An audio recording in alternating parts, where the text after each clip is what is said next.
Bonjour à tous, c'est Pierre-Alexandre pour AndroGames.fr. Aujourd'hui, on va s'attaquer au test de la Minix Neo X8H, donc la toute dernière box de Minix, et on va voir un petit peu ce qu'elle vaut. Donc pour rappel, les Android Box, ça ressemble un peu à ce qu'on avait fait avec la Mojo par exemple, qui était elle vendue comme une micro-console, et ici c'est vendu comme une box TV, donc une espèce de micro-PC en quelque sorte. Le marché est différent, la cible est différente, mais on a voulu voir ce que ça donnait en jeu et qu'est-ce que ça peut valoir comme console. Donc Minix, c'est un acteur d'ailleurs très important sur ce secteur de marché, donc ils sont depuis longtemps sur ce secteur en ayant commencé avec la Mini X5, depuis il y a eu la X6, X7 et maintenant la X8. Le design a un petit peu évolué avec maintenant une antenne Wi-Fi qui peut porter très loin et qui est bien sûr plus performante grâce à une vraie antenne Wi-Fi, pas quelque chose d'intégré, et une connectique assez impressionnante. On pourra d'ailleurs faire la remarque que apparemment elle ressemble pas mal à la box TV de chez Apple, et bien sûr ça va être le même principe. Donc pour commencer au niveau du design, donc on a un design très commun, très simple, très sobre. On a juste Minix qui est gravé sur cette partie-là. En face, nous avons absolument rien. Sur le côté gauche, nous avons l'antenne Wi-Fi qui, comme je l'avais montré à l'unboxing, c'est quelque chose qui se vise dessus. Sur le côté droit. Alors sur le côté droit, on va voir un petit peu plus de choses déjà. Donc on va avoir le bouton Power.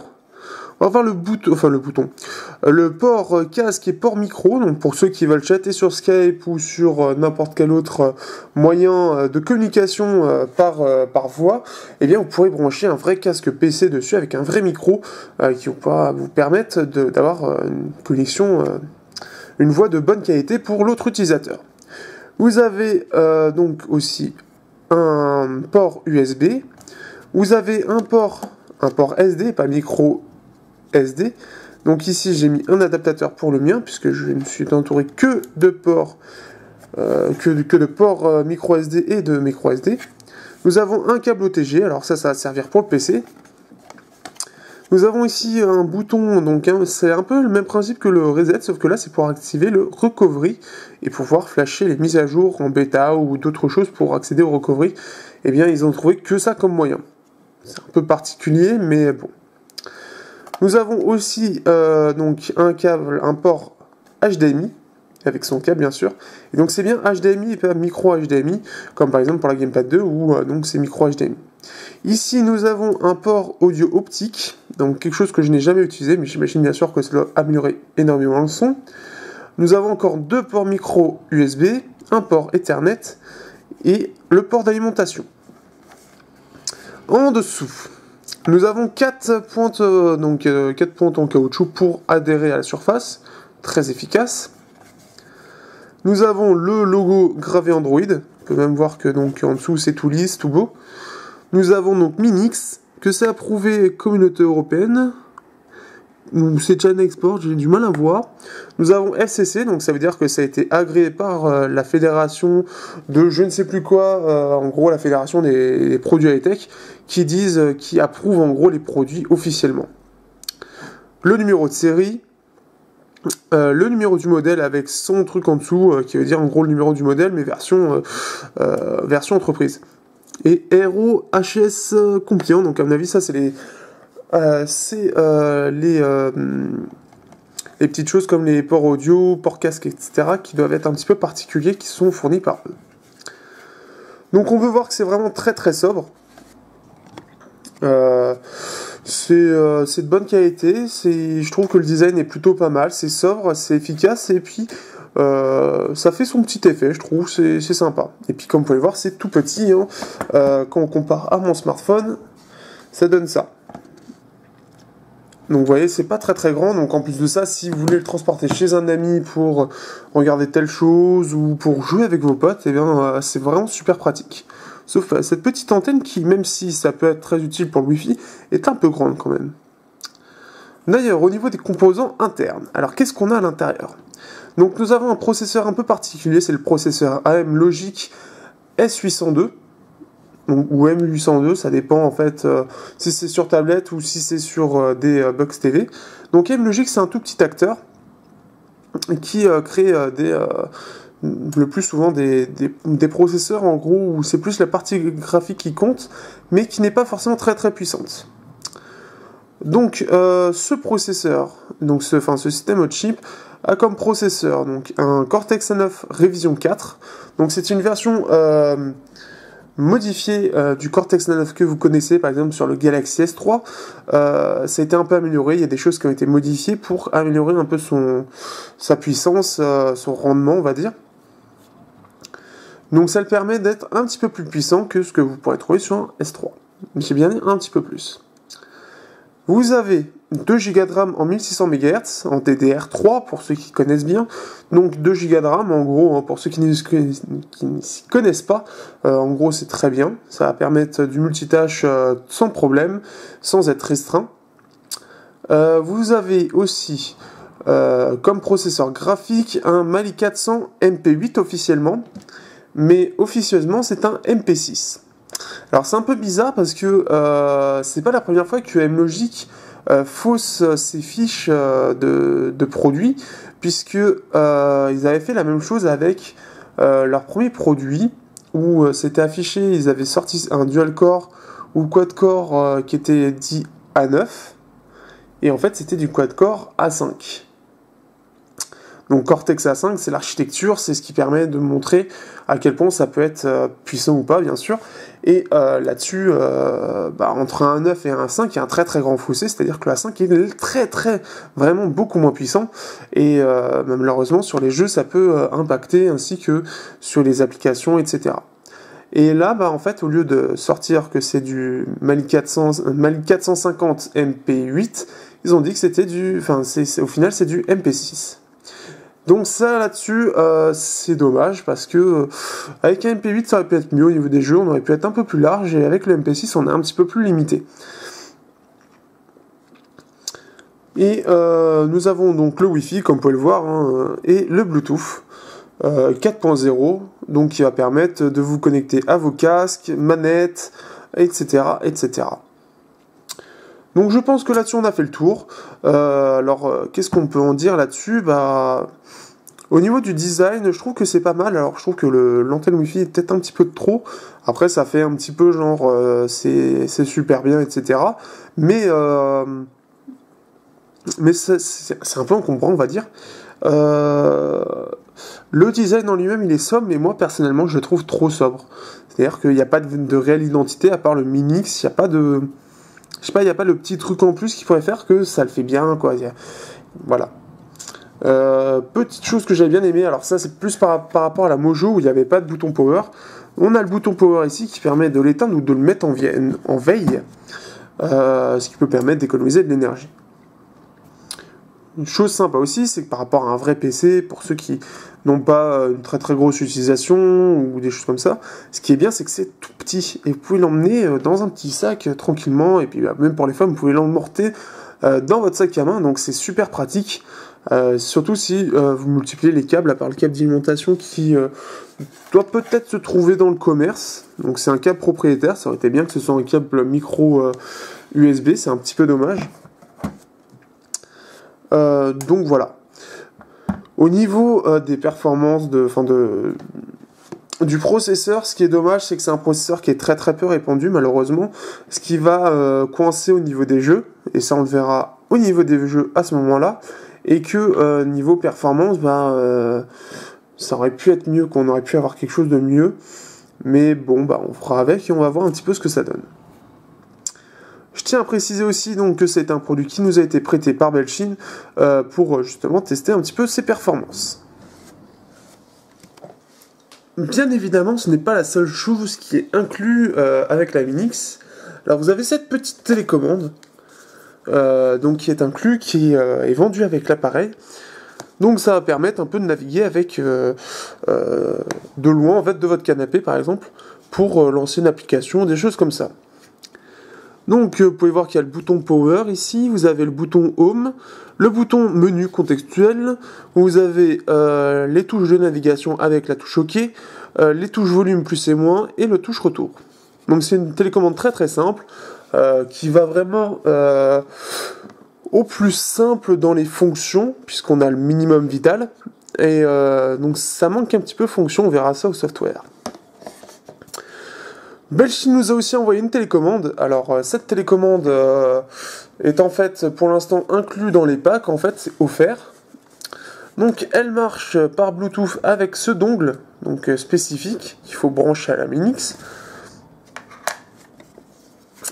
Et alors il y a quelques petites choses sympas. Alors déjà on a une finition donc qui est plutôt sympa, donc vous voyez ça fait un peu alu brossé. Ici on a bien le Minix qui est carrément gravé, on a cette séparation qui le rend beaucoup plus design. On a une vraie touche volume plus et moins qui donc fait un tout. On a donc play pause donc pour de la lecture de musique. On a la touche retour et home qui par contre sont sur la même touche. J'y reviendrai un petit peu après. Nous avons aussi les boutons de navigation, donc gauche, droite, en haut et en bas, sauf que ça a été mis par des points ici. Et la touche OK. Nous avons le menu contextuel, nous avons la touche Power, et nous avons ici en fait ce qui permet de faire apparaître la souris. J'y reviendrai un petit peu après. Cette télécommande est alimentée par une batterie de environ 300 mAh et qui est rechargeable par micro USB, alors voilà, ici, et qu'on peut allumer, éteindre via ce bouton Power en fait. On a un bouton qu'en fait on peut switcher, donc soit elle passe en veille, soit vous l'éteignez grâce à ce bouton. Alors, quelques petites choses, quelques petits points. Alors, c'est sympa comme télécommande, sauf que par rapport à celle de base, elle a un gros point sympa, mais elle en a qu'un seul, et c'est ça le problème. Alors, tout d'abord, la touche retour et home au même endroit, c'est dommage, puisqu'en fait, c'est juste une grosse touche retour, et la touche home, au final, même si vous restez longtemps dessus, bah, ça sert pas à grand chose. Autre chose, donc cette touche-là sert en fait à faire apparaître la souris. Et lié avec cette petite clé, en fait, vous avez un accéléromètre avec un détecteur, j'imagine, etc. Enfin, tout un petit système intégré. Et ça va vous permettre de naviguer tout en vous baladant avec la télécommande dans les mains. Alors, le système n'est pas parfait, on verra ça au moment du software, puisque la souris, ça fait un peu en fait comme la Wii, pour ceux qui connaissent. C'est le même principe, sauf que cette fois-ci, on n'a pas toute une barre pour savoir où c'est, on a juste ça, ce qui fait que c'est moins précis. Donc c'est plutôt sympa, mais ça manque un petit peu de fonctionnalité, comme par exemple le fait d'avoir relié ça à un seul bouton au lieu d'en avoir deux distincts. Peut-être un petit bouton recherché, peut-être un micro aussi. Bon là c'est peut-être un petit peu trop, mais le micro pour ne pas justement avoir à utiliser le clavier parce que ça peut être un calvaire. Ce qui aurait été bien pour moi, un gros plus, pour avoir une navigation confortable là-dessus, c'est d'avoir en fait un clavier, donc comme ça doit être comme sur les Freebox, je crois, qui ont des télécommandes comme ça, un clavier sur le dos, sur lequel en fait vous pouvez faire votre recherche tranquillement en allant sur YouTube, etc. Au lieu de vous prendre la tête avec les touches là ou avec la souris marquée et à devoir utiliser un clavier branché à la box. Donc ça c'est les petits reproches que j'aurais à faire sur cette télécommande qui aurait pu être bien mieux. Donc voilà, donc ça c'est très sympa. Maintenant, on va aller voir un petit peu du côté software ce que ça vaut.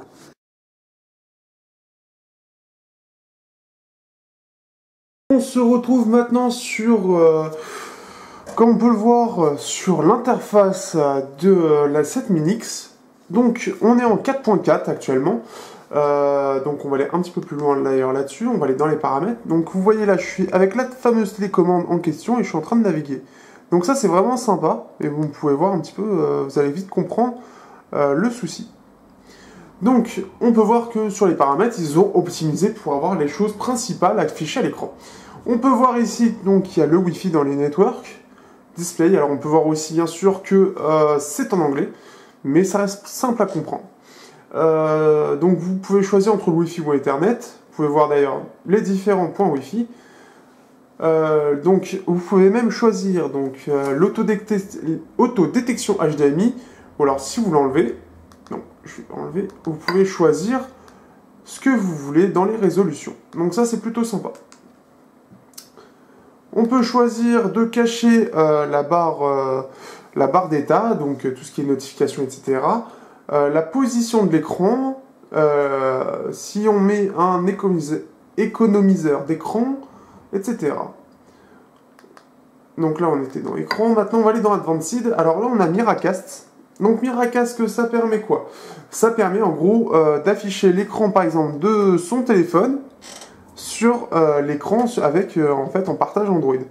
Alors, je l'ai testé. Pour l'instant, c'est pas du tout au point. J'ai testé ça avec ma Mi Pad et le débit suivait pas du tout. Enfin non, avec ma Mi Pad, c'était carrément... j'arrivais pas à connecter les deux Android. Et par contre, avec mon Redmi Note, j'ai réussi, mais alors le débit était très très mauvais. On avait une image, puis à un moment, ça a frisé dessus. Donc malheureusement, je n'ai rien pu faire. Il y a le Remote Control, alors ça je vais y revenir un peu après. C'est une application assez sympa qui permet de contrôler, en fait comme une télécommande, via son smartphone ou via sa tablette. Le CEC Control, ça permet des petites choses. Alors ça par contre je ne sais pas exactement ce que c'est, je n'ai pas trop cherché. Donc là on peut voir qu'on peut autoriser les applications qui en gros demandent de changer l'orientation, type Temple Run, etc. On peut choisir d'accepter ou non. Garder le mode portrait, paysage pardon, sur le home. Donc on peut mettre, comme on peut le voir, qu'il n'y a pas de sortie audio USB. On peut choisir oui ou non. S'il y a un audio digital ou et la façon dont c'est. Donc voilà, il y a beaucoup de contrôle sur le côté multimédia. On va aller dans Over. Donc ici on peut voir le numéro du modèle. On peut voir qu'on est en 4.4.2, que donc nous sommes en version test. Donc là actuellement on est sur la bêta 8, bêta 7 pardon. La bêta 8 est sortie. Malheureusement à cause de d'AIMLogic qui met du temps à se fournir les drivers, on n'a pas encore de version finale. Donc il y a la version finale du firmware officiel dès sa sortie, mais depuis bien sûr il y a eu des améliorations, des modifications, donc pour l'instant c'est en bêta 7, qui donc a été laissé par OpenConsole et que j'ai gardé tel quel pour maximum de choses. Donc on peut voir qu'il y a une application spécialement pour ça, donc là on peut checker, normalement il n'y a aucune application, voilà, aucune mise à jour. Donc il y a une application spécialement dédiée à ça. Donc c'est plutôt sympa aussi, ça devrait simplifier les mises à jour. Ensuite, quand on va dans More Setting, on pourra voir qu'il y a tous les classiques, la petite page classique de l'application paramètres. On va revenir au menu. Donc, on peut voir que c'était affiché un petit peu à la Windows 8, c'est-à-dire qu'on a des espèces de tuiles sur lesquelles il y a les principales applications, etc. Donc, par exemple, l'application paramètres, comme il n'y a qu'une seule application paramètres, on y accède directement, mais par exemple, l'application sociale, on l'a par exemple chez Skype, en fait, on peut constituer des dossiers. Alors là, ce qui est un petit peu dommage là-dessus, c'est que par exemple, comme il n'y a qu'une seule application, ça devrait se lancer automatiquement. Sauf que, en fait, il faut appuyer pour lancer, même si c'est qu'une seule application. Donc là, c'est Miracast. Il peut y avoir plusieurs applications, comme le DLNA aussi, je crois. Nous avons donc online streaming, ça va arriver. Donc par exemple, vous avez Canal+, etc. que vous pourriez ajouter. Le navigateur internet classique, tous les jeux, donc là vous pouvez voir que j'en ai pris plein qu'on testera. Lecteur audio, on a le lecteur classique et le lecteur Google Play. On a XBMC, pardon. Donc XBMC, on va aller voir vite fait. Voilà, il met un petit peu de temps à se lancer. Donc c'est une version spécialement dédiée à la Minix, qui est en fait... donc c'est une application multimédia, spécialement fait pour. Donc on attend que ça charge, et que mon chat il arrête de renifler ma caméra aussi. Donc c'est un peu long, alors l'application je crois qu'elle est un petit peu lourde. Voilà, on y arrive. Donc comme vous pouvez le voir, en fait, ah bah il a décidé, il a peut-être mis un peu trop de temps pour le truc, donc voilà, on y est. Donc vous pouvez voir qu'il y a pas mal de choses. Alors là par exemple, si on va dans Add-on, donc là il galère un petit peu. Donc vous voyez, on va pouvoir aller dans Add Music, on va pouvoir voir quelque chose de très très sympa. C'est qu'on peut aller chercher en fait sa musique un peu partout là où on veut. Par contre là ça rame à mort. Alors pourquoi je ne sais pas alors que je viens juste d'allumer. Donc on peut voir qu'on peut aller chercher sur plein de types de trucs, donc des NAS, du cloud, tout ce qu'on veut en fait. C'est ça qui est absolument incroyable, c'est que on peut faire venir ça d'à peu près n'importe où. Donc c'est vraiment génial je trouve pour le côté de multimédia. Donc hop, cancel. On a même des petits bruits.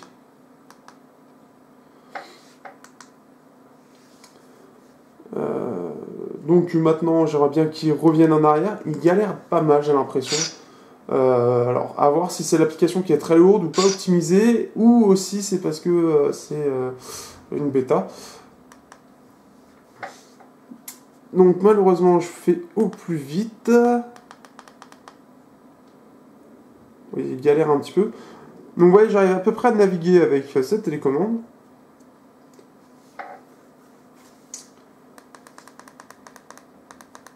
Donc malheureusement, je vais résumer ça. En gros, comme vous pouvez le voir ici, vous pouvez mettre de la musique qui vient d'un NAS, du cloud, de serveurs spécifiques, sans problème. Vous pouvez avoir des programmes spécifiques, alors vous avez un peu de tout, vous pouvez avoir des émulateurs, vous avez un peu de tout. Vous pouvez aussi, au niveau des vidéos, c'est le même principe que les musiques, vous pouvez aller prendre ceux de votre disque dur, du NAS, du cloud, etc. Donc là, on peut voir au niveau des programmes, on en a plein, donc là, programme Android. Donc voilà, apparemment, il y a une nouvelle version d'XMBC. On peut utiliser des programmes sous XBMC, je vais y arriver correctement. Nous avons des programmes dédiés normalement à ça, à XBMC, comme on peut le voir. Je sais pas, par exemple, Cinéma Expérience, qu'est-ce que ça peut être? Play trailer, slideshow, intro vidéo, intro.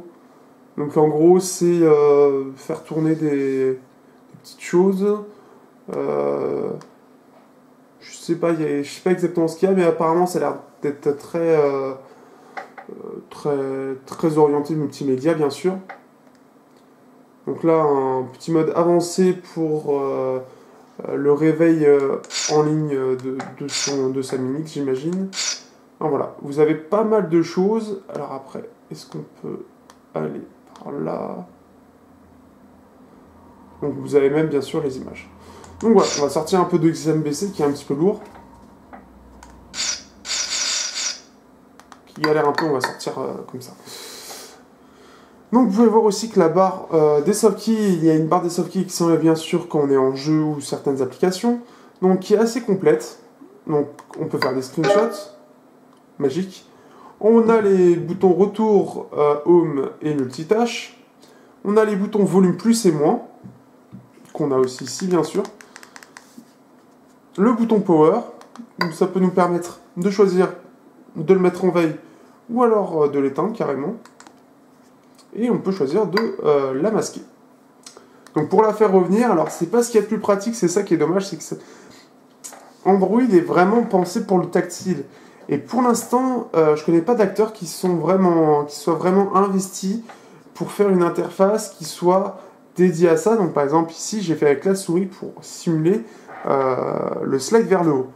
Et pareil pour le haut. Alors vous voyez par exemple ici, donc là on a juste un état, on ne peut pas cliquer dessus.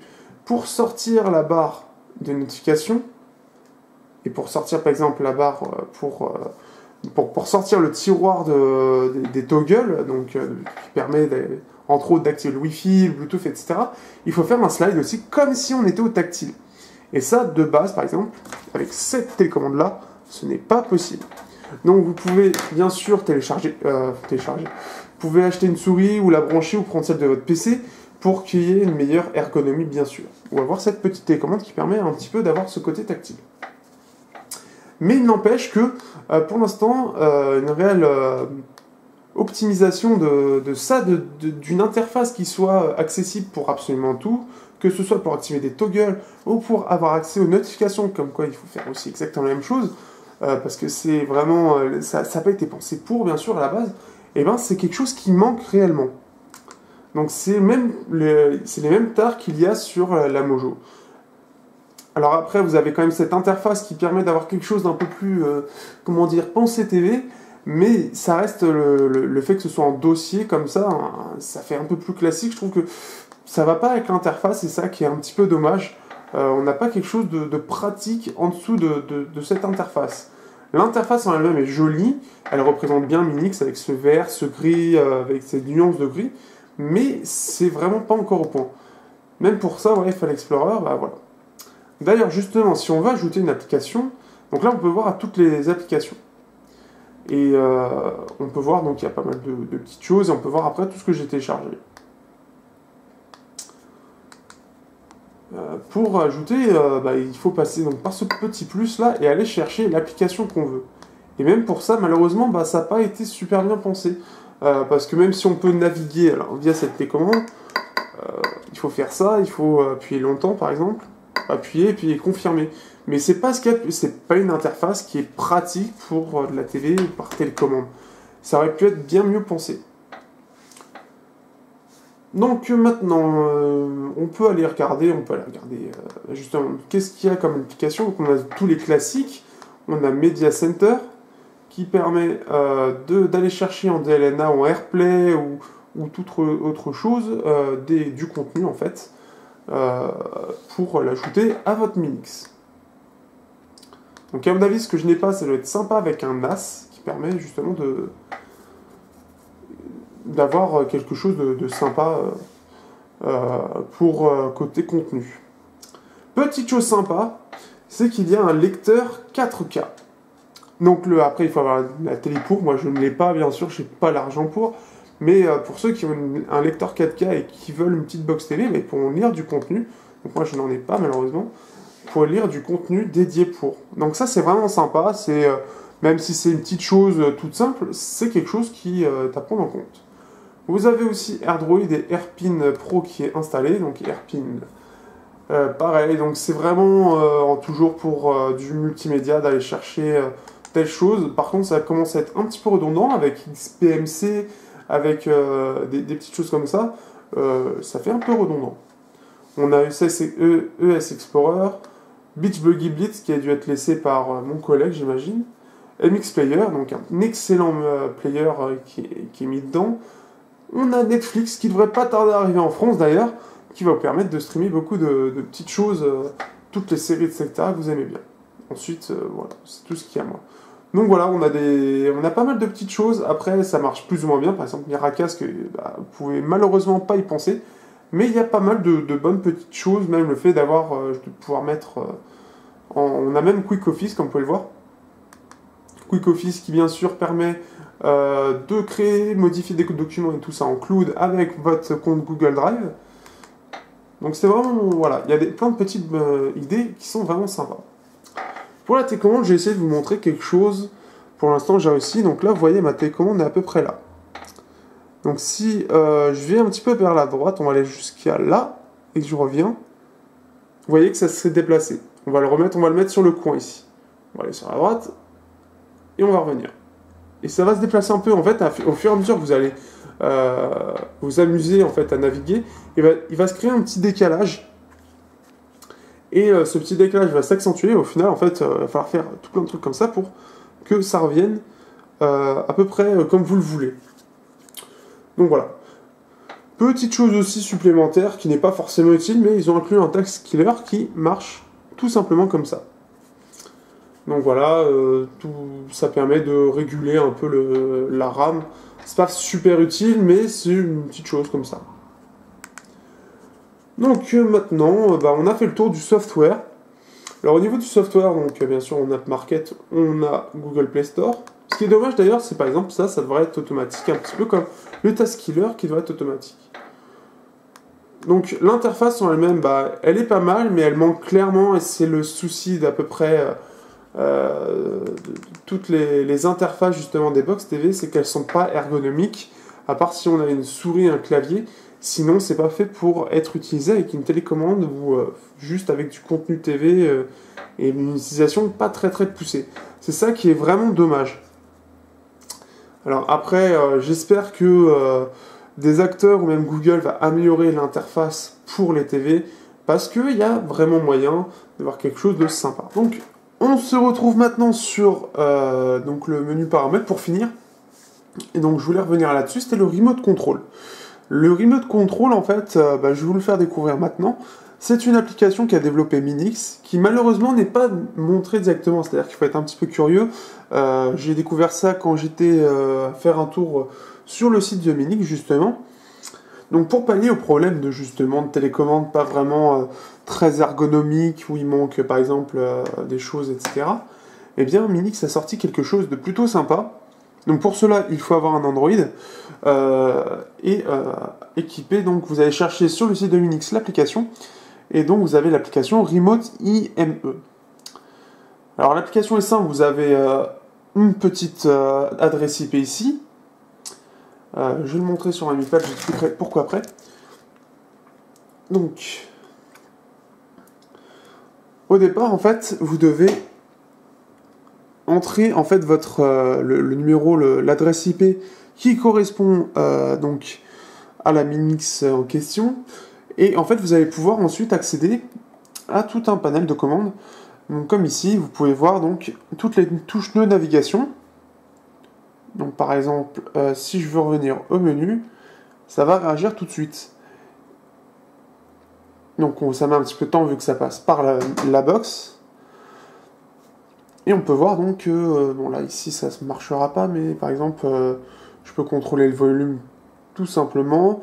Je peux faire une petite recherche si on est au bon endroit. Mais voilà, on va pouvoir naviguer. On va pouvoir aller plus loin que ça. Puisque donc on peut même choisir de mettre en route ou non la musique. Donc là forcément j'en ai pas, donc forcément ça marche pas. Et mieux, on va pouvoir naviguer.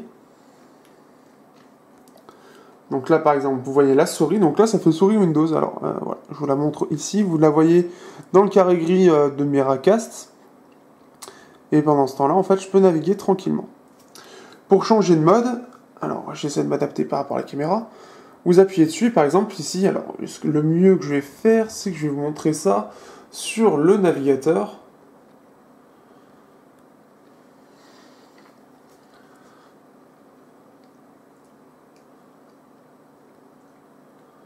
Donc là-dessus.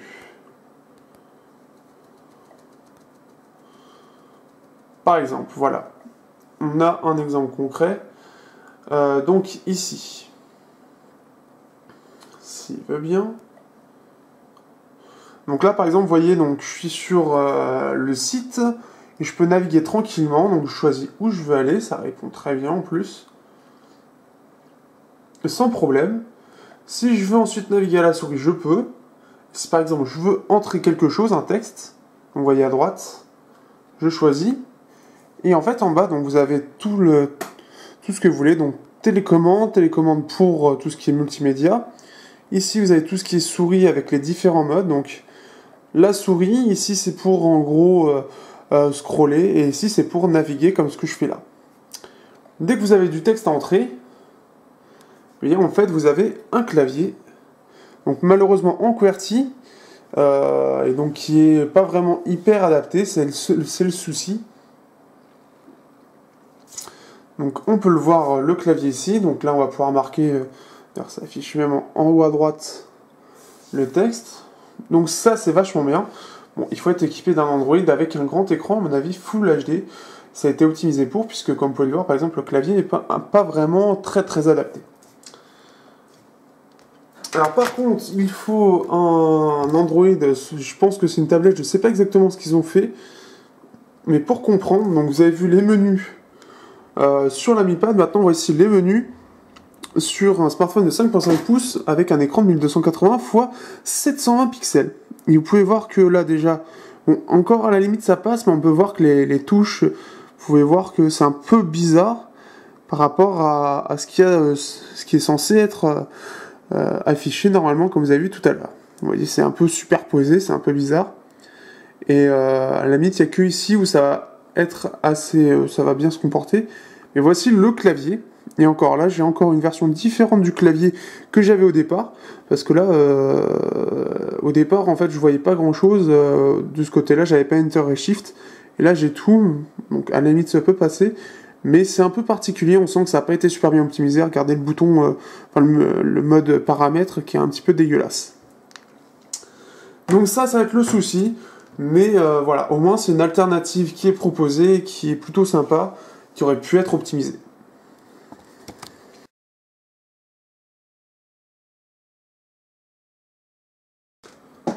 Donc on se retrouve avec Antutu Benchmark, la version 5 cette fois-ci. Donc un petit peu mieux côté performance, j'ai envie de dire, pour connaître le vrai du faux. Donc ici on a le score du Neo X8, ici on peut voir qu'on fait 28 883. Attention, cette version est la version 5, c'est-à-dire que maintenant les scores sont plus autour de 40 000 que 35 000 pour les Snapdragon S800. On peut voir que juste en dessous il y a le Xiaomi Redmi Note qui doit être environ, si je dis pas de bêtises, un peu moins de 28 000, donc ça va être à peu près 27 000 j'imagine, et qu'en dessous bien sûr on se retrouve avec le Xiaomi Mi 2. Donc il n'est pas si performant que ça, donc il a un Mali 450 MP6, et qui au final se révèle pas réellement plus performant qu'un Xiaomi Redmi Note. Donc au niveau du RAM, on va essayer de comparer ça. Déjà on va essayer de comparer ça avec le Redmi Note, je ne sais pas si on va pouvoir faire ça. Comparer, hop. On va comparer, donc l'appareil, voilà, on peut voir que déjà niveau performance du CPU, le quad-core se fait littéralement exploser par le Redmi Note, donc ce que j'ai actuellement, avec un score qui est quasiment 2 fois inférieur. Par contre, donc il est meilleur en monocore. La RAM, il est moins bon aussi. Alors pourtant, il est censé être bien meilleur. Vitesse RAM, on peut voir que c'est un peu meilleur. Au niveau des graphismes 2D, alors là, il y a quand même 2 points de différence, qui est plutôt pas mal. Donc voilà, donc au niveau GPU, c'est meilleur, au niveau CPU, c'est moins bien. On va comparer ça, par exemple, pour le CPU avec le Xiaomi Mi 2, qui est à peu près le même type de CPU. Donc on peut voir que ça se vaut. Alors par contre, en virgule flottante, on peut voir que le Neo est un petit peu meilleur. En graphisme, on peut voir que le Xiaomi Mi 2 fait aussi bien. Donc voilà, ça c'est un petit peu, c'est le coup dur. Par contre, on peut voir que malheureusement, niveau graphisme, c'est pas tip top. Comme ici le HTC One, qui fait un peu mieux cette fois-ci que le HTC One, et que niveau CPU, c'est pas vraiment génial. En intégré, enfin, voilà, ce qui est dommage, c'est que voilà, c'est bien, c'est un score correct, mais il peut y avoir vraiment mieux. Donc on va voir ça sur les prochains benchmarks. Donc cette fois-ci on se retrouve sur Geekbench. Donc Geekbench qui est vraiment un très très bon benchmark pour tout ce qui est justement juste le côté CPU pour voir les performances. Et là je peux voir que le résultat est assez étonnant puisque donc on a bien un processeur de 4 cœurs avec une puissance donc, de 2 GHz, enfin la fréquence de 2 GHz. Mais alors là, il y a un truc qui m'interpelle beaucoup, c'est le score. Donc le score en monocœur est plutôt bon, 525, c'est dans la moyenne des A9. Par contre, le score en multicore est absolument médiocre, puisque normalement il aurait dû atteindre au moins 1600, voire 1700. Ici, là, on a quelque chose qui a atteint 947, qui est vraiment, vraiment pas bon du tout. Donc à mon avis, ça, c'est à cause des drivers qui manquent pour le CPU et qui a une logique qui n'est pas forcément très très performant en termes d'optimisation. Donc voilà, c'est un score un petit peu particulier. Donc j'ai fait quand même un deuxième test, donc ça va être aussi le premier va faire partie de la vidéo. Mais on peut voir que le test est un peu différent ici avec un score de 1205 en multicœur, donc on a une différence de 300 points, ce qui est quand même assez impressionnant, Alors ça prouve qu'il y a bien un souci au niveau soit des drivers, soit du CPU en lui-même, puisque les scores ont tendance à beaucoup fluctuer. Ce qui est un peu bizarre d'ailleurs d'avoir un score aussi bas quand même. Donc voilà, on va passer à la suite. On se retrouve sur GFX Bench et on va comparer un petit peu face à la Mojo, donc qui est équipée du Tegra 4. Donc par exemple sur T-Rex, on peut voir que la Mojo s'en sort légèrement mieux, avec une cinquantaine d'images en plus. En off-screen, c'est à égalité. Et après, la plupart du temps, c'est le Mali pour l'instant sur tous les tests qui gagne. Et sur la qualité du rendu, par contre, c'est le Tegra 4 qui est meilleur de 25% et la précision aussi. En général, il a l'air de gagner sur tout ce qui est 2D, j'ai l'impression, et l'eau. Donc voilà, on peut voir donc, que ça va être un petit peu équivalent.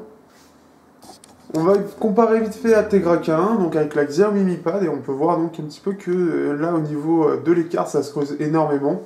On peut voir que bien sûr au niveau de l'affichage des textures, etc., eh bien il y a un gros fossé entre le meilleur qu'il y a actuellement, donc Tegra K1, et cet appareil. Donc on se retrouve sur 3D Mark, et donc là j'ai pris à peu près l'endroit où il était au niveau des scores. Donc là on a fait un score d'environ 8300 points, donc ce qui est plutôt pas mal. Hein. On se retrouve face à par exemple la Nexus 10 avec son Mali T604, le LG G2 Mini avec le Tegra 4i, ce qui correspond à peu près à la même puissance, la même architecture que le Tegra 4i. On se trouve face au S4 Pro Dual Core du BlackBerry. Donc c'est plutôt honnête, c'est un score plutôt pas mal. Si on va un petit peu plus haut, on va essayer de chercher, par exemple, on voit tout en haut là-bas qu'on a le Exynos 5 Octa du S4 qui est plutôt bon d'ailleurs. On a même le Oppo Find 5 donc en S4 Pro. Donc voilà, ça correspond à peu près à S4 Pro, un petit peu moins quand même, mais ça se débrouille plutôt bien sur ce type de benchmark. On a à peu près donc la puissance d'un S4 Pro S600 pour ceux qui voient à peu près ce que ça vaut, vu que c'est assez répandu. Donc on va parler un petit peu d'anomalie de benchmark. Alors ici on est en high quality, on fait 37 271, c'est à peine mieux qu'un Wiko Sync 5. La puissance est vraiment pas maîtrisée. En medium on fait 10 000 points de plus qu'un Wiko, encore Sync 5, donc MTK 6589. Et en low quality on fait 300 000 points, ce qui est quand même 50 000 points de plus qu'un Wiko Sync 5 par rapport aux résultats que nous avons en 2013.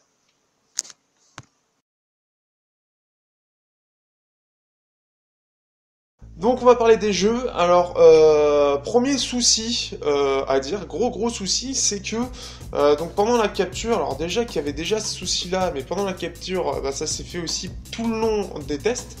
Il manque le son de tous les jeux, ou presque. Il y aura juste un moment à Trails Frontier où il y aura du son. Donc là je fais le commentaire après. Donc je vais résumer, je vais pas commenter par rapport aux jeux en question, mais je vais résumer ça.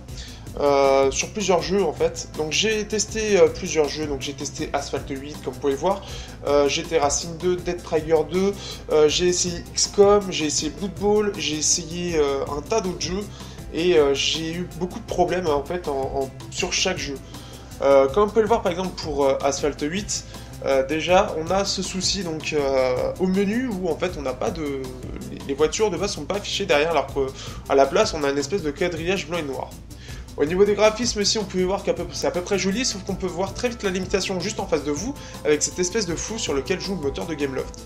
Donc ça prouve que s'il est si près, ça prouve qu'il n'est pas optimisé, que la puce n'a pas été optimisée par Gameloft, et que la puissance qui est délivrée ici, qui est montrée sur le moteur de Gameloft, n'est pas au rendez-vous. C'est un peu bizarre, puisque c'est censé avoir la puissance d'un Nexus 4.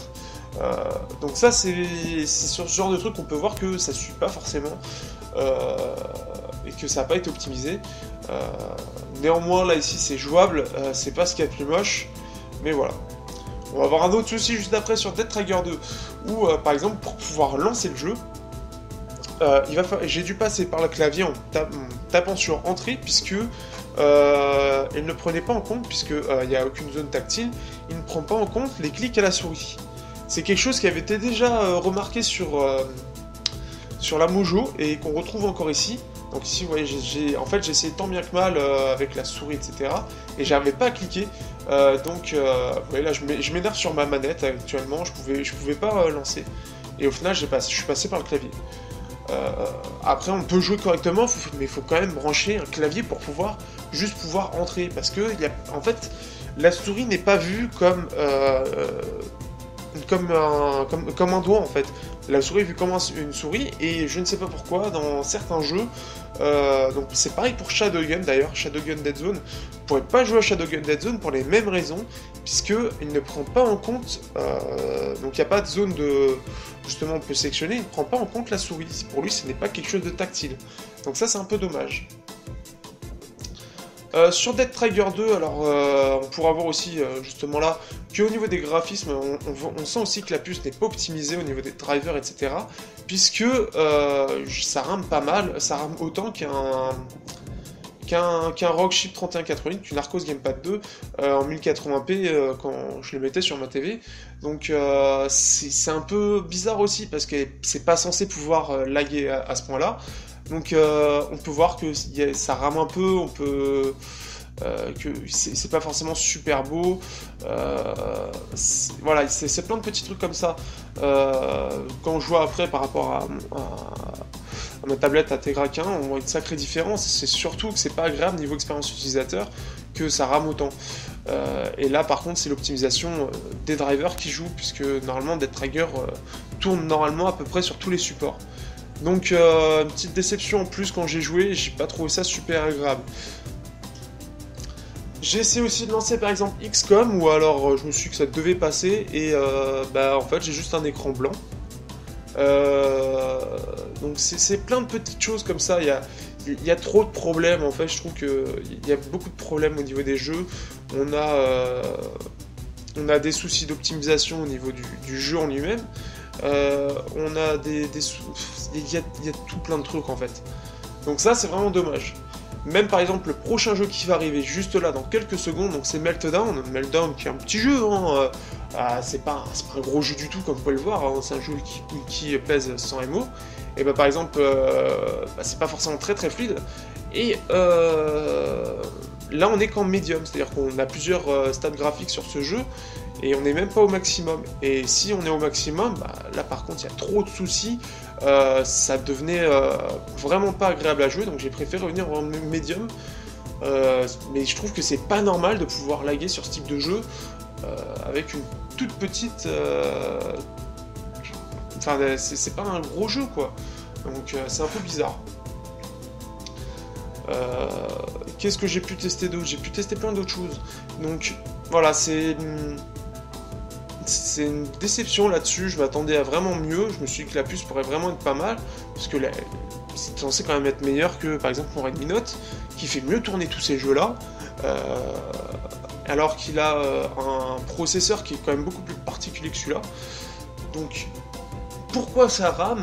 C'est que AMLogic n'a pas su faire des drivers optimisés, et Minix en pâtit avec ces drivers-là, puisqu'il fait avec des drivers bêta, j'imagine, ou des choses comme ça. Ce qui fait que malheureusement, les résultats sont vraiment en jeu sont pas vraiment excellents. Autant en bureautique, etc., ça passe vraiment bien, c'est très correct, mais autant là, il y a vraiment trop de soucis. Et j'ai pas pu vraiment m'en servir vraiment comme jeu. Et puis alors, vous voyez, en plus, j'ai ces soucis-là d'audio. C'est-à-dire que là, tous les tests, alors en passant par mon Game Capture HD, même sur quelques jeux genre Meltdown, normalement j'ai le son et là je l'ai pas. Et pourquoi? Je sais pas. Il y a trop de problèmes, c'est vraiment aléatoire. On le verra juste après. En parlant de problèmes aléatoires, alors Dungeon Hunter 4, c'est quand même un jeu qui est pas plus très récent et qui est censé tourner même sur un MTK 6589, ça tourne quand même correctement. Et alors là, on est en élevé, on a la possibilité d'être en très élevé, et en élevé, ça rame, mais ça, c'est injouable. Vous voyez, je suis encore au début, et on peut voir vraiment les soucis qu'il y a, c'est que c'est vraiment pas fluide. Mais pourquoi?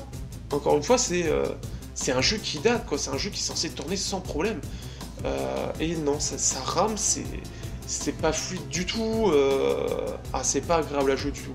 Donc j'ai fait juste le début, j'ai fait cette vidéo là pour montrer un peu comment ça tourne, mais c'est pas agréable. Donc malheureusement aussi encore sur ce point là, ça se casse la gueule, et voilà, c'est comme ça pour plein de jeux. Et je comprends pas pourquoi, c'est un peu ça qui m'échappe, puisque des configurations qui sont quand même beaucoup moins puissantes, même par exemple un S400 avec un Adreno 305 qui est pas non plus très très puissant, s'en sortira bien mieux là sur ce jeu que ça qui est quand même au moins un octocore Mali 450, au moins un octocore ou même un hexacore, donc 6 cœurs, 6 ou 8 cœurs, c'est censé quand même bien tourner, et malheureusement, non. Alors que bon, c'est bon, même si quand on parle de cœur, etc., c'est pas forcément représentatif, mais il y a un vrai souci. Alors ici, on se retrouve sur Trials Frontier. Alors vous voyez là, on a du son. Donc j'ai fait aussi juste le début pour voir si ça marchait. Ça tournait plutôt correctement cette fois-ci. Donc là, c'est agréable à utiliser. On a même le son, qui est plutôt sympa. Mais ce qui va arriver après, c'est assez amusant, puisque le son disparaît une fois le chargement terminé pour le prochain niveau. Parce que ici encore, c'était le début, j'avais pas synchronisé mon temps. Mais entre deux phases, et ben, on a perdu le son. Pourquoi? Et c'est pas normal ce genre de choses. C'est encore un souci d'optimisation du socle en lui-même, et ça malheureusement c'est gênant, quoi, parce que par exemple pour un jeu de course, pour je ne sais quoi, c'est quand même important. Donc voilà, après j'ai montré vite fait les émulateurs. Alors les émulateurs, heureusement ça marche un peu mieux. Ce qui est plutôt sympathique, c'est qu'on peut même jouer à plusieurs sur les émulateurs. J'en montre juste un de mon côté, mais ça on y reviendra juste après. Petite chose alors aussi sur GT Racing 2, ce qui est assez marrant, c'est que ça a planté, tout simplement. En lançant une course, ça plante. C'est des choses qui arrivent aussi sur certains jeux, on a aussi ce souci là. Dès qu'on lance le jeu, donc là je le lance, je suis dans course, enfin je fais course, et ça a planté. Donc les aléas encore d'un système qui n'est pas optimisé du tout, et qui malheureusement ça fait du tort un petit peu à tout ça, alors que c'est pas forcément la faute de Minix.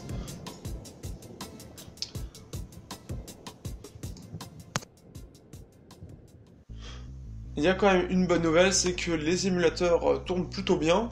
Donc là, j'ai montré juste l'émulateur avec Super Smash Bros, bon, avec beaucoup de bugs graphiques, j'ai pas cherché plus loin. Bien sûr, les autres jeux vont bien tourner, ainsi que la PlayStation 1, les choses comme ça. Donc, bon, pour les épileptiques, ça risque de faire un peu mal aux yeux. Mais voilà, au moins ça marche, donc ça détecte les manettes, on peut jouer à plusieurs. Ce qui est plutôt sympathique.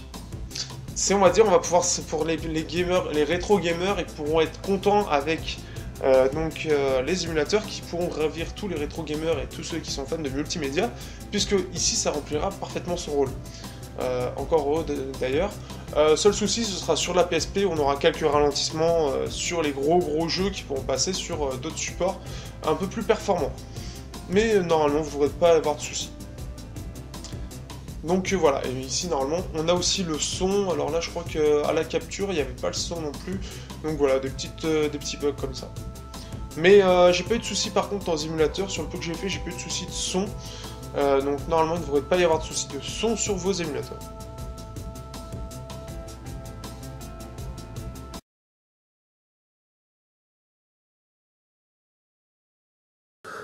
On en arrive maintenant à la conclusion, et on va essayer de conclure assez simplement. Donc on va commencer d'abord pour les bons points.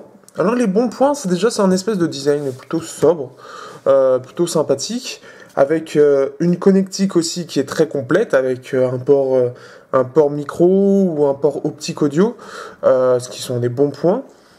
On pourra parler aussi du fait qu'il y a pas mal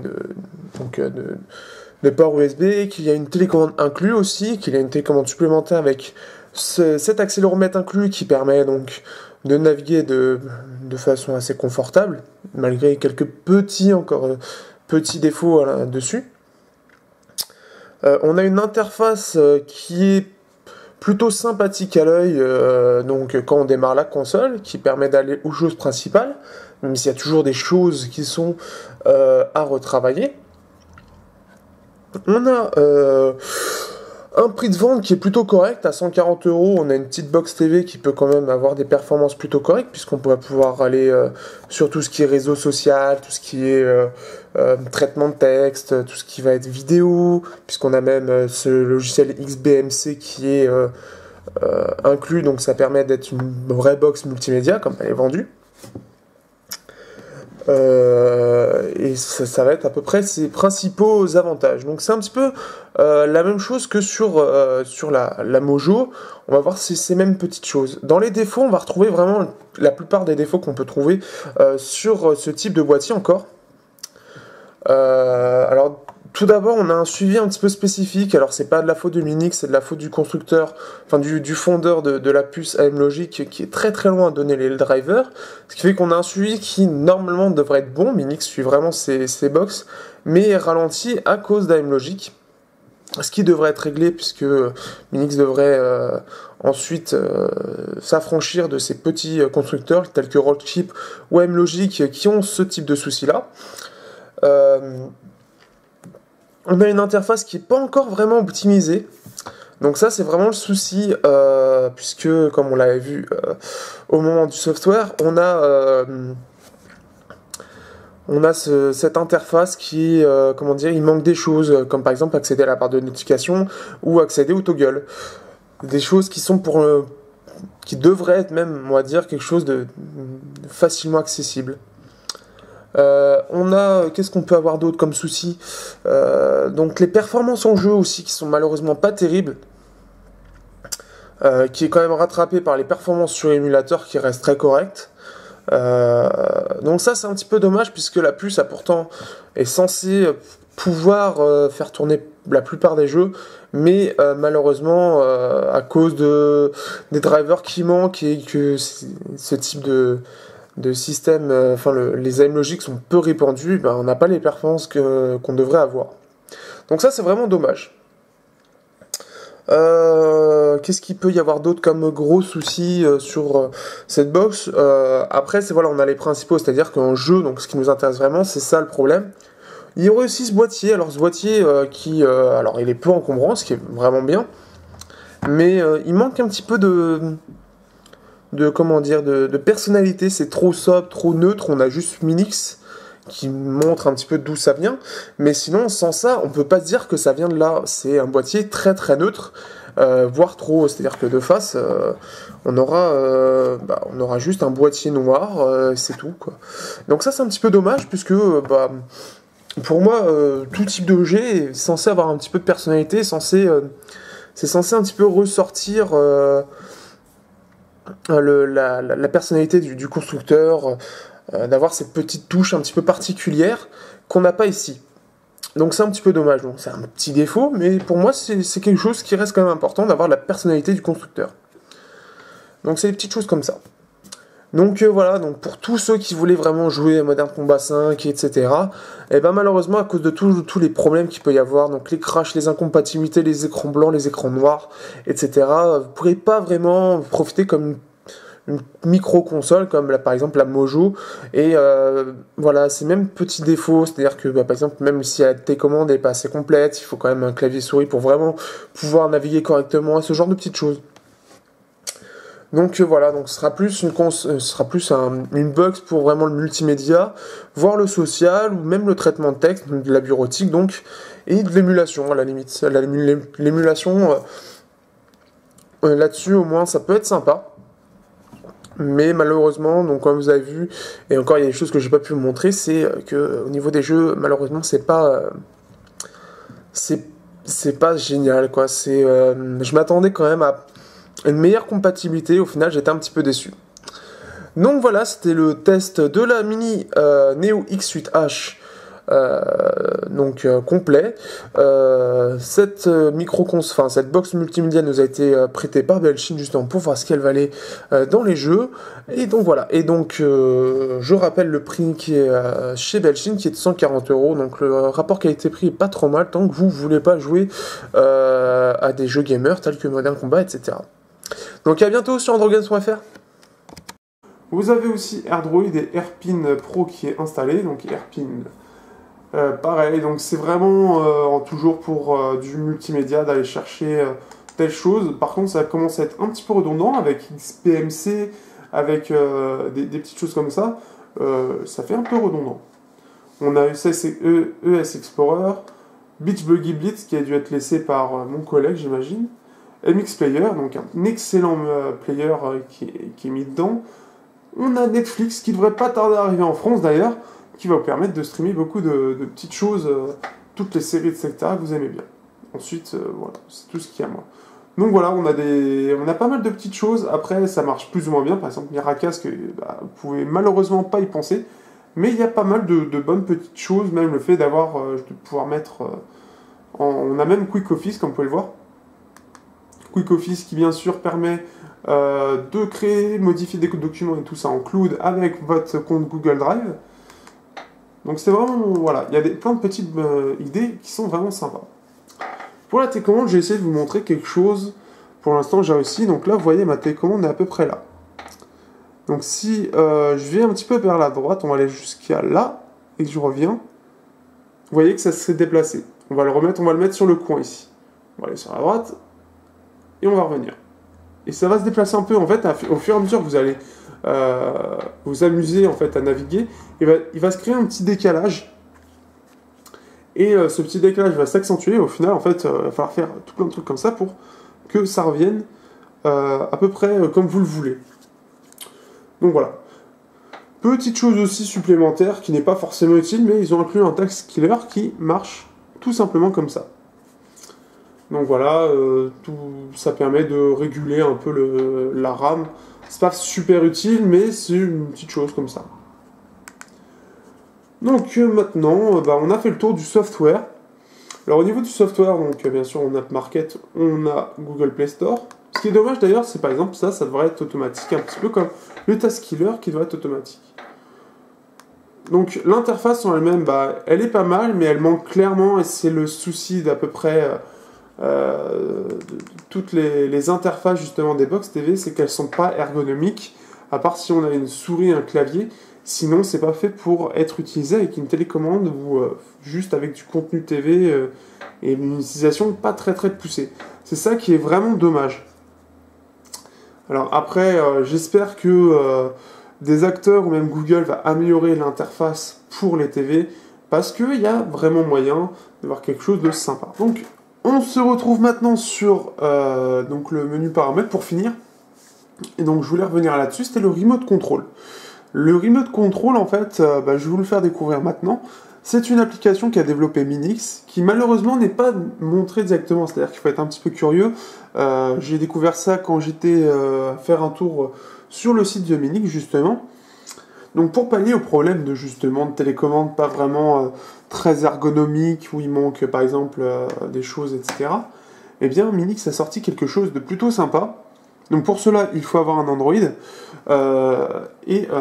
équipé. Donc vous allez chercher sur le site de Minix l'application, et donc vous avez l'application Remote IME.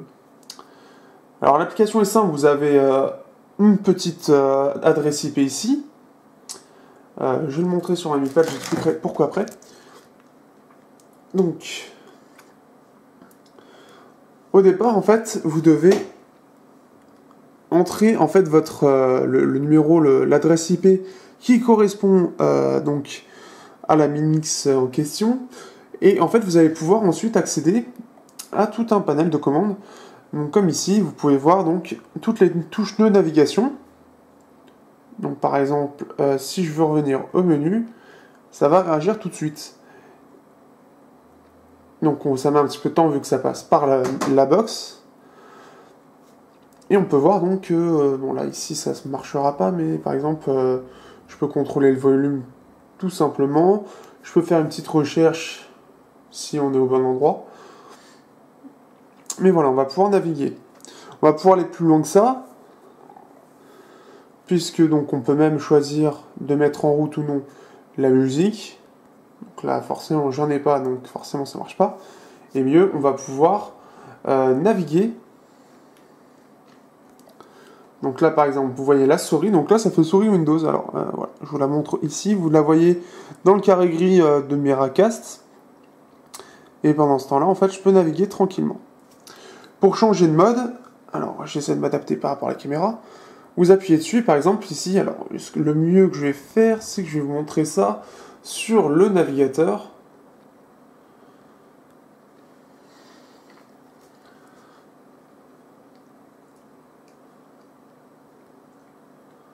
Donc, là-dessus.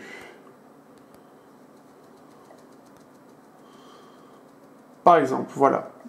On a un exemple concret. Donc, ici. S'il veut bien. Donc là, par exemple, vous voyez, donc, je suis sur le site et je peux naviguer tranquillement. Donc, je choisis où je veux aller. Ça répond très bien en plus. Sans problème. Si je veux ensuite naviguer à la souris, je peux. Si par exemple je veux entrer quelque chose, un texte, vous voyez à droite, je choisis. Et en fait en bas, donc vous avez tout ce que vous voulez. Donc télécommande pour tout ce qui est multimédia. Ici vous avez tout ce qui est souris avec les différents modes. Donc la souris, ici c'est pour en gros scroller. Et ici c'est pour naviguer comme ce que je fais là. Dès que vous avez du texte à entrer, et en fait, vous avez un clavier, donc malheureusement en QWERTY, et donc qui est pas vraiment hyper adapté, c'est le souci. Donc on peut le voir le clavier ici, donc là on va pouvoir marquer, ça affiche même en haut à droite le texte. Donc ça c'est vachement bien. Bon, il faut être équipé d'un Android avec un grand écran, à mon avis Full HD. Ça a été optimisé pour, puisque comme vous pouvez le voir, par exemple, du cloud, tout ce qu'on veut en fait. C'est ça qui est absolument incroyable, c'est que on peut faire venir ça d'à peu près n'importe où. Donc c'est vraiment génial, je trouve, pour le côté de multimédia. Donc hop, cancel. On a même des petits bruits.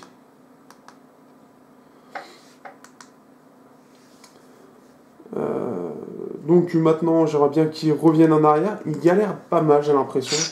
Alors, à voir si c'est l'application qui est très lourde ou pas optimisée, ou aussi c'est parce que c'est une bêta. Donc malheureusement, je fais au plus vite. Oui, il galère un petit peu. Donc vous voyez, j'arrive à peu près à naviguer avec cette télécommande.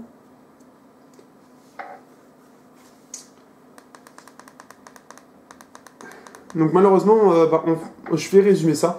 En gros, comme vous pouvez le voir ici, vous pouvez mettre de la musique qui vient d'un NAS, du cloud, de serveurs spécifiques, sans problème. Vous pouvez avoir des programmes spécifiques, alors vous avez un peu de tout, vous pouvez avoir des émulateurs, vous avez un peu de tout.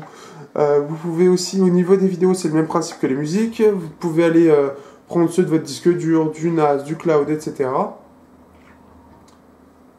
Donc là, on peut voir au niveau des programmes, on en a plein, donc là, programme Android. Donc voilà, apparemment, il y a une nouvelle version d'XMBC. On peut utiliser des programmes sous XBMC, je vais y arriver correctement. Nous avons des programmes dédiés normalement à ça, à XBMC, comme on peut le voir. Je sais pas, par exemple, Cinéma Experience, qu'est-ce que ça peut être? Play trailer, slideshow, intro vidéo, intro. Donc en gros, c'est faire tourner des petites choses. Je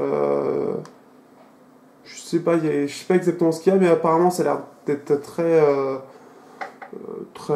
très orienté multimédia, bien sûr. Donc là, un petit mode avancé pour le réveil en ligne de sa Minix, j'imagine. Alors voilà, vous avez pas mal de choses. Alors après, est-ce qu'on peut aller par là? Donc vous avez même bien sûr les images. Donc voilà, on va sortir un peu de XMBC qui est un petit peu lourd. galère un peu, on va sortir comme ça. Donc vous pouvez voir aussi que la barre des softkeys, il y a une barre des softkeys qui s'enlève bien sûr quand on est en jeu ou certaines applications, donc qui est assez complète. Donc on peut faire des screenshots, magique. On a les boutons retour, home et multitâche. On a les boutons volume plus et moins, qu'on a aussi ici bien sûr. Le bouton power, ça peut nous permettre de choisir de le mettre en veille ou alors de l'éteindre carrément. Et on peut choisir de la masquer.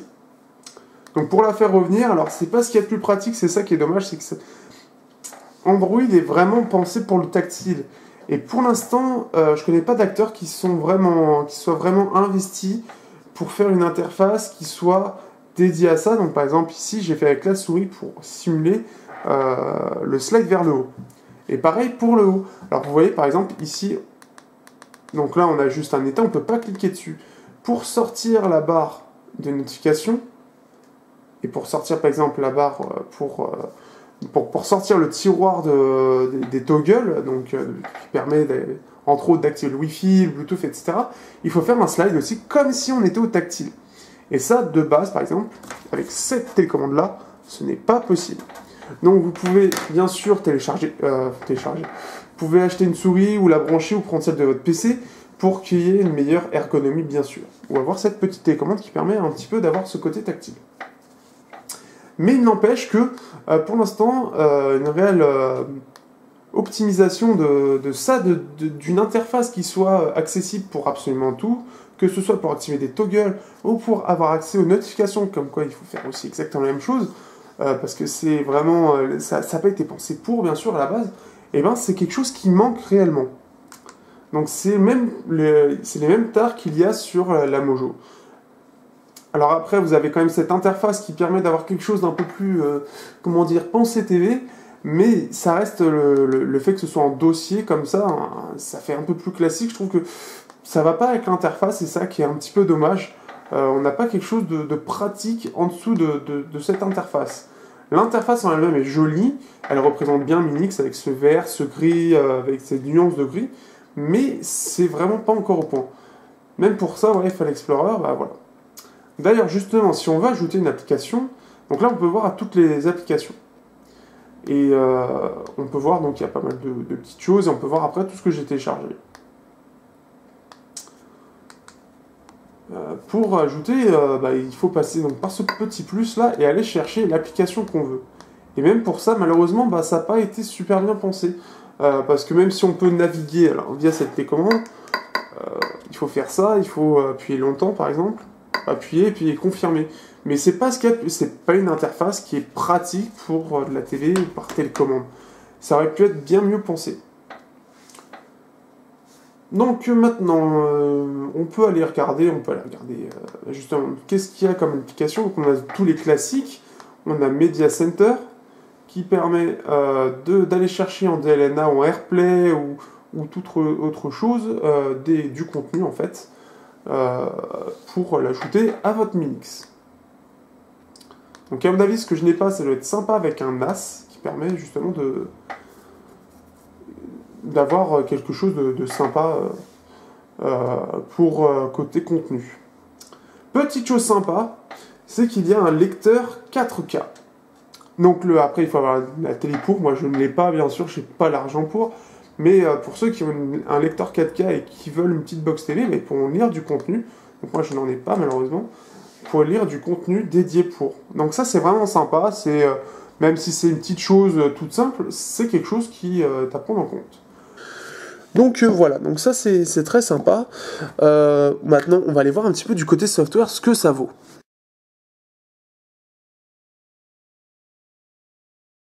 On se retrouve maintenant sur, comme on peut le voir, sur l'interface de la 7 Minix. Donc on est en 4.4 actuellement. Donc on va aller un petit peu plus loin d'ailleurs là-dessus, on va aller dans les paramètres. Donc vous voyez là, je suis avec la fameuse télécommande en question et je suis en train de naviguer. Donc ça c'est vraiment sympa, et vous pouvez voir un petit peu, vous allez vite comprendre le souci. Donc on peut voir que sur les paramètres, ils ont optimisé pour avoir les choses principales affichées à l'écran. On peut voir ici, donc il y a le Wi-Fi dans les networks, display. Alors on peut voir aussi bien sûr que c'est en anglais, mais ça reste simple à comprendre. Donc vous pouvez choisir entre le Wi-Fi ou Ethernet. Vous pouvez voir d'ailleurs les différents points Wi-Fi. Donc vous pouvez même choisir l'autodétection HDMI. Ou alors si vous l'enlevez, donc je vais enlever, vous pouvez choisir ce que vous voulez dans les résolutions. Donc ça c'est plutôt sympa. On peut choisir de cacher la barre d'état, donc tout ce qui est notification, etc.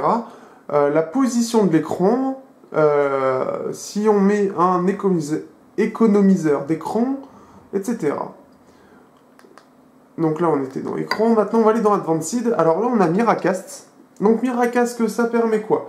Ça permet en gros d'afficher l'écran par exemple de son téléphone sur l'écran avec en partage Android.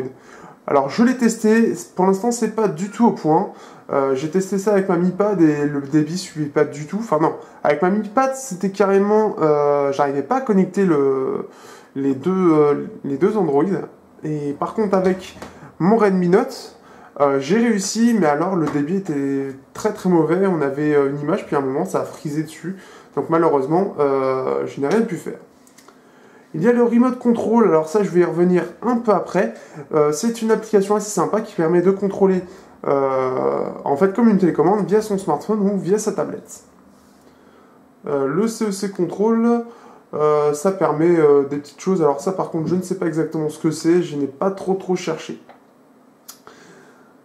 Donc là on peut voir qu'on peut autoriser les applications qui en gros demandent de changer l'orientation, donc type Temple Run, etc. On peut choisir d'accepter ou non.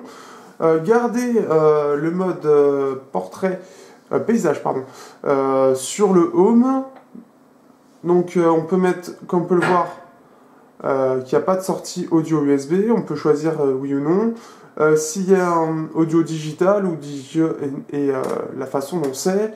Donc voilà, il y a beaucoup de contrôle sur le côté multimédia. On va aller dans Over. Donc ici on peut voir le numéro du modèle. On peut voir qu'on est en 4.4.2, que donc nous sommes en version test. Donc là actuellement on est sur la bêta 7 pardon. La bêta 8 est sortie.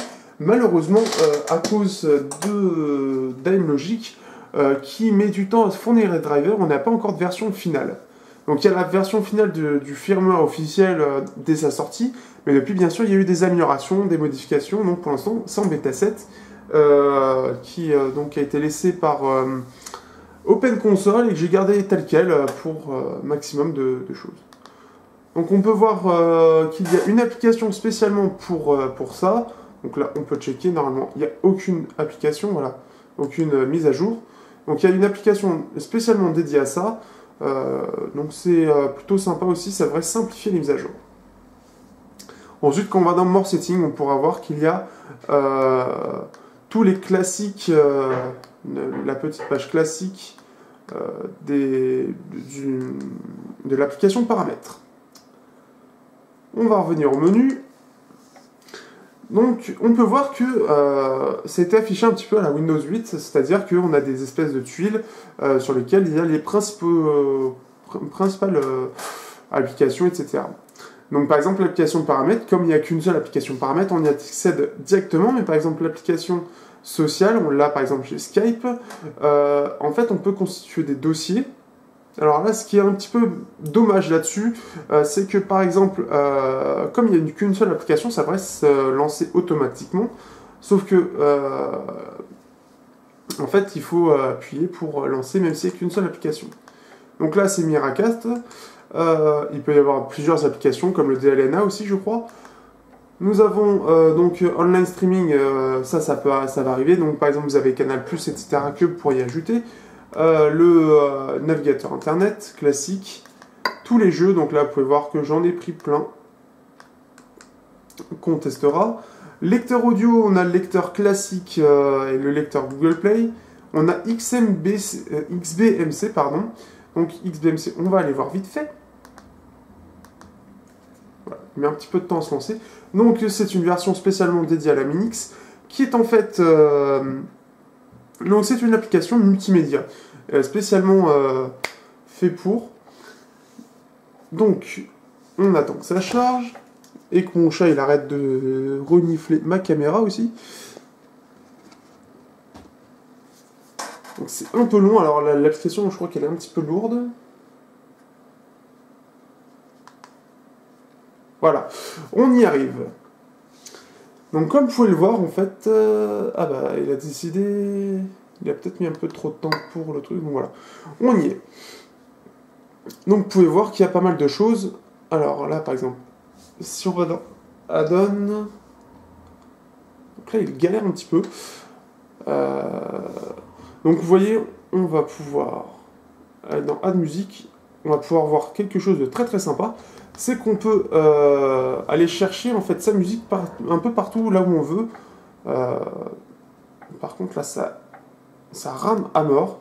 Alors pourquoi je ne sais pas alors que je viens juste d'allumer. Donc on peut voir qu'on peut aller chercher sur plein de types de trucs, donc des NAS. C'est l'architecture, c'est ce qui permet de montrer à quel point ça peut être puissant ou pas, bien sûr. Et là-dessus, entre un 9 et un 5, il y a un très grand fossé, c'est-à-dire que le A5 est vraiment beaucoup moins puissant. Et même malheureusement, sur les jeux, ça peut impacter, ainsi que sur les applications, etc.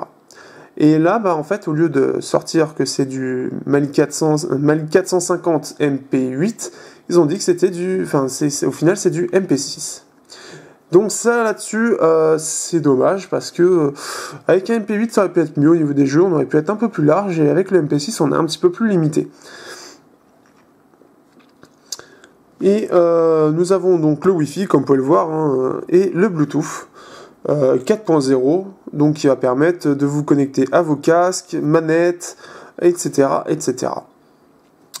Donc je pense que là-dessus on a fait le tour. Qu'est-ce qu'on peut en dire là-dessus? Au niveau du design, je trouve que c'est pas mal. Alors je trouve que l'antenne Wi-Fi est peut-être un petit peu de trop. Après ça fait un petit peu genre c'est super bien, etc. Mais c'est un peu encombrant, on va dire. Le design en lui-même il est sobre, mais moi personnellement je le trouve trop sobre. C'est-à-dire qu'il n'y a pas de réelle identité à part le Minix, il n'y a pas de... Je sais pas, il n'y a pas le petit truc en plus qui pourrait faire que ça le fait bien, quoi. Voilà. Petite chose que j'avais bien aimé, alors ça c'est plus par rapport à la Mojo où il n'y avait pas de bouton power. On a le bouton power ici qui permet de l'éteindre ou de le mettre en veille, ce qui peut permettre d'économiser de l'énergie. Une chose sympa aussi, c'est que par rapport à un vrai PC, pour ceux qui n'ont pas une très grosse utilisation ou des choses comme ça, ce qui est bien, c'est que c'est tout petit et vous pouvez l'emmener dans un petit sac tranquillement, et puis même pour les femmes, vous pouvez l'emporter dans votre sac à main, donc c'est super pratique, surtout si vous multipliez les câbles, à part le câble d'alimentation qui doit peut-être se trouver dans le commerce, donc c'est un câble propriétaire, ça aurait été bien que ce soit un câble micro USB, c'est un petit peu dommage. Donc voilà. Au niveau des performances du processeur, ce qui est dommage, c'est que c'est un processeur qui est très peu répandu, malheureusement, ce qui va coincer au niveau des jeux, et ça on le verra au niveau des jeux à ce moment-là, et que niveau performance, ça aurait pu être mieux, qu'on aurait pu avoir quelque chose de mieux, mais bon, on fera avec et on va voir un petit peu ce que ça donne. Je tiens à préciser aussi donc que c'est un produit qui nous a été prêté par Belchine pour justement tester un petit peu ses performances. Bien évidemment, ce n'est pas la seule chose qui est inclue avec la Minix. Alors vous avez cette petite télécommande donc qui est inclus, qui est vendue avec l'appareil. Donc ça va permettre un peu de naviguer avec de loin en fait de votre canapé par exemple pour lancer une application, des choses comme ça. Donc vous pouvez voir qu'il y a le bouton Power ici, vous avez le bouton Home, le bouton Menu contextuel, vous avez les touches de navigation avec la touche OK, les touches Volume plus et moins et le touche Retour. Donc c'est une télécommande très simple qui va vraiment au plus simple dans les fonctions puisqu'on a le minimum vital et donc ça manque un petit peu de fonction, on verra ça au software. Belchine nous a aussi envoyé une télécommande. Alors cette télécommande est en fait pour l'instant inclue dans les packs, en fait c'est offert. Donc elle marche par Bluetooth avec ce dongle donc spécifique qu'il faut brancher à la Minix. Et alors il y a quelques petites choses sympas. Alors déjà on a une finition donc, qui est plutôt sympa, donc vous voyez ça fait un peu alu brossé. Ici on a bien le Minix qui est carrément gravé, on a cette séparation qui le rend beaucoup plus design. On a une vraie touche volume plus et moins qui donc fait un tout. On a donc play pause, donc pour de la lecture de musique. On a la touche retour et home qui par contre sont sur la même touche. J'y reviendrai un petit peu après. Nous avons aussi les boutons de navigation, donc gauche, droite, en haut et en bas, sauf que ça a été mis par des points ici. Et la touche OK.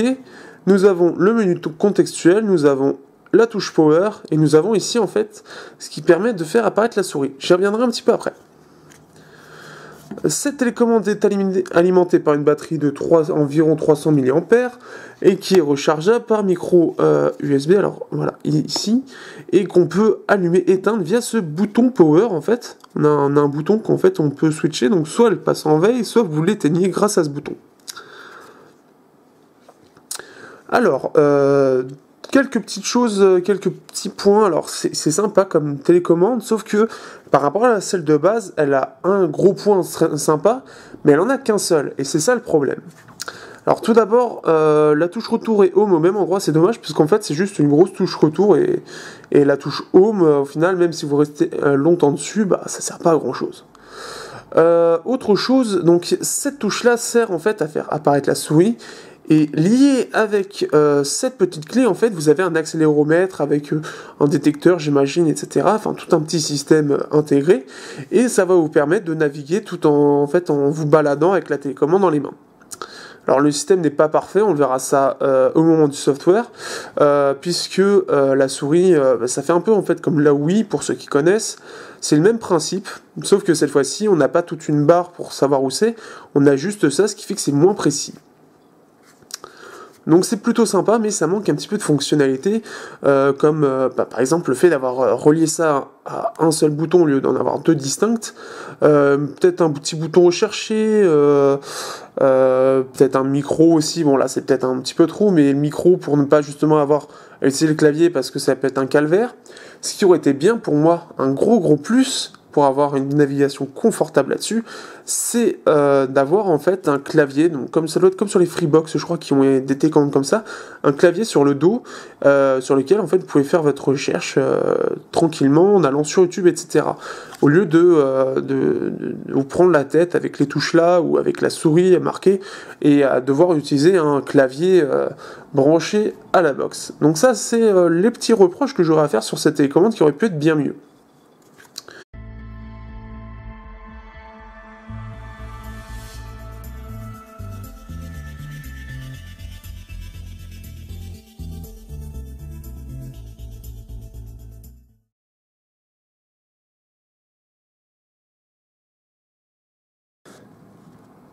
Bonjour à tous, c'est Pierre-Alexandre pour AndroGames.fr. Aujourd'hui, on va s'attaquer au test de la Minix Neo X8H, donc la toute dernière box de Minix, et on va voir un petit peu ce qu'elle vaut. Donc pour rappel, les Android Box, ça ressemble un peu à ce qu'on avait fait avec la Mojo par exemple, qui était elle vendue comme une micro-console, et ici c'est vendu comme une box TV, donc une espèce de micro-PC en quelque sorte. Le marché est différent, la cible est différente, mais on a voulu voir ce que ça donnait en jeu et qu'est-ce que ça peut valoir comme console. Donc Minix c'est un acteur d'ailleurs très important sur ce secteur de marché, donc ils sont depuis longtemps sur ce secteur en ayant commencé avec la Mini X5, depuis il y a eu la X6, X7 et maintenant la X8. Le design a un petit peu évolué avec maintenant une antenne Wi-Fi qui peut porter très loin et qui est bien sûr plus performante grâce à une vraie antenne Wi-Fi, pas quelque chose d'intégré, et une connectique assez impressionnante. On pourra d'ailleurs faire la remarque que apparemment elle ressemble pas mal à la box TV de chez Apple, et bien sûr ça va être le même principe. Donc pour commencer au niveau du design, donc on a un design très commun, très simple, très sobre. On a juste Minix qui est gravé sur cette partie-là. En face, nous avons absolument rien. Sur le côté gauche, nous avons l'antenne Wi-Fi qui, comme je l'avais montré à l'unboxing, c'est quelque chose qui se vise dessus. Sur le côté droit, Alors sur le côté droit, on va voir un petit peu plus de choses déjà. Donc on va avoir le bouton Power. On va voir le port casque et port micro. Donc pour ceux qui veulent chatter sur Skype ou sur n'importe quel autre moyen de communication par voix, eh bien vous pourrez brancher un vrai casque PC dessus avec un vrai micro qui va vous permettre d'avoir une connexion, une voix de bonne qualité pour l'autre utilisateur. Vous avez donc aussi un port USB. Vous avez un port SD, pas micro SD. Donc ici j'ai mis un adaptateur pour le mien puisque je ne suis entouré que de ports micro SD et de micro SD. Nous avons un câble OTG, alors ça va servir pour le PC. Nous avons ici un bouton, donc c'est un peu le même principe que le reset, sauf que là c'est pour activer le recovery et pouvoir flasher les mises à jour en bêta ou d'autres choses pour accéder au recovery. Eh bien ils ont trouvé que ça comme moyen. C'est un peu particulier, mais bon. Nous avons aussi donc un port HDMI, avec son câble bien sûr. Et donc c'est bien HDMI et pas micro HDMI, comme par exemple pour la Gamepad 2 où donc c'est micro HDMI. Ici nous avons un port audio optique, donc quelque chose que je n'ai jamais utilisé, mais j'imagine bien sûr que ça doit améliorer énormément le son. Nous avons encore deux ports micro USB, un port Ethernet et le port d'alimentation. En dessous, nous avons 4 pointes, 4 pointes en caoutchouc pour adhérer à la surface, très efficace. Nous avons le logo gravé Android, on peut même voir que donc en dessous c'est tout lisse, tout beau. Nous avons donc Minix, que c'est approuvé communauté européenne. C'est China Export, j'ai du mal à voir. Nous avons FCC, donc ça veut dire que ça a été agréé par la fédération de je ne sais plus quoi, en gros la fédération des produits high-tech, qui approuve en gros les produits officiellement. Le numéro de série, le numéro du modèle avec son truc en dessous, qui veut dire en gros le numéro du modèle, mais version entreprise. Et Aero HS Compliant, donc à mon avis ça c'est les petites choses comme les ports audio, ports casque, etc. qui doivent être un petit peu particuliers, qui sont fournis par eux. Donc on peut voir que c'est vraiment très très sobre. C'est de bonne qualité, je trouve que le design est plutôt pas mal, c'est sobre, c'est efficace, et puis ça fait son petit effet, je trouve, c'est sympa. Et puis comme vous pouvez le voir, c'est tout petit, hein. Quand on compare à mon smartphone, ça donne ça. Donc vous voyez, c'est pas très très grand, donc en plus de ça, si vous voulez le transporter chez un ami pour regarder telle chose, ou pour jouer avec vos potes, eh bien c'est vraiment super pratique. Sauf cette petite antenne qui, même si ça peut être très utile pour le Wi-Fi, est un peu grande quand même. D'ailleurs, au niveau des composants internes, alors qu'est-ce qu'on a à l'intérieur? Donc nous avons un processeur un peu particulier, c'est le processeur AM Logic S802, ou M802, ça dépend en fait si c'est sur tablette ou si c'est sur des Box TV. Donc AM Logic, c'est un tout petit acteur qui crée le plus souvent des processeurs en gros où c'est plus la partie graphique qui compte, mais qui n'est pas forcément très très puissante. Donc ce processeur, donc ce système au chip a comme processeur donc un Cortex A9 Révision 4. Donc c'est une version modifiée du Cortex A9 que vous connaissez par exemple sur le Galaxy S3. Ça a été un peu amélioré, il y a des choses qui ont été modifiées pour améliorer un peu sa puissance, son rendement on va dire. Donc ça le permet d'être un petit peu plus puissant que ce que vous pourrez trouver sur un S3. J'ai bien dit un petit peu plus. Vous avez 2 Go de RAM en 1600 MHz, en DDR3 pour ceux qui connaissent bien. Donc 2 Go de RAM en gros, hein, pour ceux qui ne s'y connaissent pas, en gros c'est très bien. Ça va permettre du multitâche sans problème, sans être restreint. Vous avez aussi comme processeur graphique un Mali 400 MP8 officiellement, mais officieusement c'est un MP6. Alors c'est un peu bizarre parce que c'est pas la première fois que M-Logic fausse ses fiches de produits, puisque ils avaient fait la même chose avec leur premier produit, où c'était affiché, ils avaient sorti un dual-core ou quad-core qui était dit A9, et en fait c'était du quad-core A5. Donc Cortex A5,